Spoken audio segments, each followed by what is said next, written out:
శత్రు దేశాల యొక్క ఆయుధాలని ముందుగా కనిపెట్టి అవి మన దేశపు సరిహద్దుల లోపలికి ఎంటర్ అవ్వకముందే గగనతలంలోని పేల్చేసేటటువంటి మన క్షిపణులు.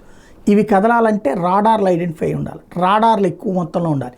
మనదేమో విశాలమైనటువంటి భూభాగం, చుట్టూతా కూడా భూములే ఎక్కువ ఉన్నాయి.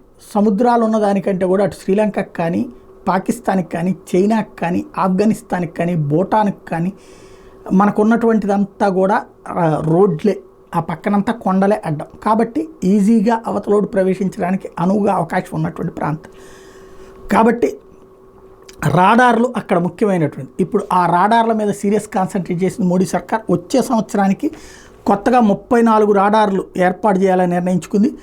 రాడార్లను 5 ఏళ్లలో 125కి పెంచేలా ప్రణాళికలు రూపొందిస్తున్నామని ప్రకటించింది. త్వరలో వాతావరణ శాఖతో అత్యాధునిక సాంకేతికతను కూడా జోడిస్తామని ప్రకటించింది. మానవ మేధకి కృత్రిమ మేధ జోడిస్తామని, ప్రతి 5-6 కిలోమీటర్ల పరిధిలో వాతావరణ అంచనాలు కూడా చేస్తామన్నటువంటి విషయాన్ని ప్రకటించింది.